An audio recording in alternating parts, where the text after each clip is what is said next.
የክርስትና ልጅ አሉት? ለክርስትና ልጆች ምን አድርገው ያውቃሉ?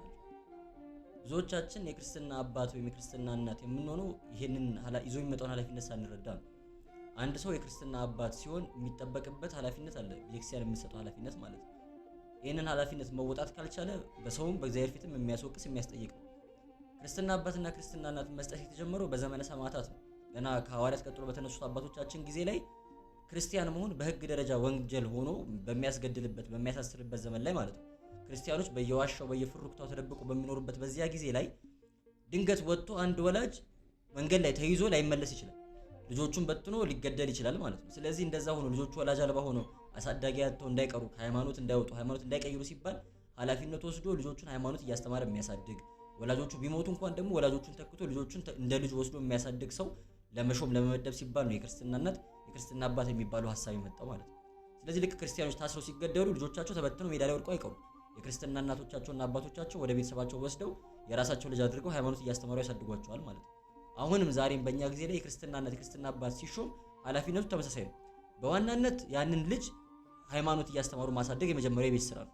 ልጁ ሃይማኖትን እንዲያውቅ እናት አባቱ ስለ ልብሱ ስለ ምግቡ ምናምን ሲጨነቁ እኛ ደግሞ ስለ ሃይማኖቱ ተጨንቀን ቤተክርስቲያንን እንዲያውቃት እንዲማር በስነ ስርዓት እንዲያደግ ምግባርን ሃይማኖትን ተምሮ እንዲያደግ የማድረግ ኃላፊነት ይኖርብናል።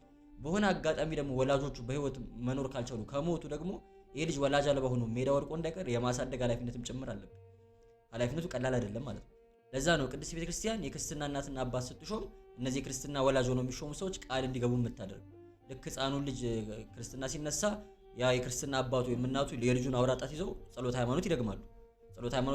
ወይም ደግሞ ማንኛውም ክርስቲያን ሲጠመቅ ጸሎት ሃይማኖትን ደግሞ ነው የሚጠመቀው። አምናለሁ ብሎ የቤተክርስቲያን ኦሪጂናል ትምህርቷን ወይም ደግሞ የቤተክርስቲያን ዶግማዋ ጸሎት ሃይማኖት ውስጥ ተካቶ ስላለ አምናለሁ ብሎ ማመኑን ገልጦ ነው የሚጠመቀው።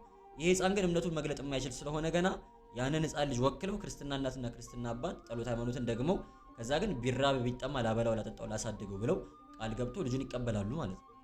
የክርስትና ልጃችሁ የክርስትና ቀን ልብስ ከመግዛት ያለፈ ምን አድርጋችሁለት ታውቃላችሁ? ምን ሃይማኖቱ ምን ላይ እንዳለ ምግባሩ ምን ላይ እንዳለ ከእግዚአብሔር ጋር ያለው ግንኙነት ምን እንደሚመስል ቼክ አድርገን እናውቃለን? ይሄን የማድረግ ኃላፊነት አለብን። የክርስትና ወላጆች ሲያረጁም ደግሞ የክርስትና ልጆች እነዚህ ወላጆቻችን የመንከባከብ የመጦር ግዴታ አለብን፣ ልክ እንደማንኛውም ወላጅ ማለት ነው። የክርስትና አባትና የአበልጅ መሆን የክርስትና አባትና እናት መሆን ዝምድናን ይፈጥራል። ክርስትና አንስቶ የተዛመደ ሰው አይጋባም እርስ በርስ ማለት ነው። ከዛ ባለፈ ግን በቤተክርስቲያን ስርዓት ልጆችን ለቅዱሳን ወይም ለታቦት የክርስትና ልጅ አድርጎ መስጠት አይመከርም፣ ስርዓቱ አይፈቅድም። ግድ ሲሆን ቦታዎቹ ወይም ሁኔታዎች ሳይመቹ ሲቀሩ ብዙ ጊዜ ይሰጣል። ባህል አለን፣ ይሄ ልምድ አለን። ግን ስርዓተ ቤተክርስቲያን አይፈቅድም። የማይፈቅድበት ምክንያት ምንድነው? ቅድም ካነሳነው ዓላማ አንፃር እግዚአብሔር አምላክ ወይም ቅዱሳኑ በአንድም በሌላ መንገድ ይሄ ዓላማ እንዲሳካ ሊያደርጉ ይችላሉ። ግን ደግሞ እኛ የራሳችንን ድርሻ መወጣት ስለሚኖርብን የእኛን ድርሻ ሳለፈን መስጠት ስለሌለብን ማለት ነው።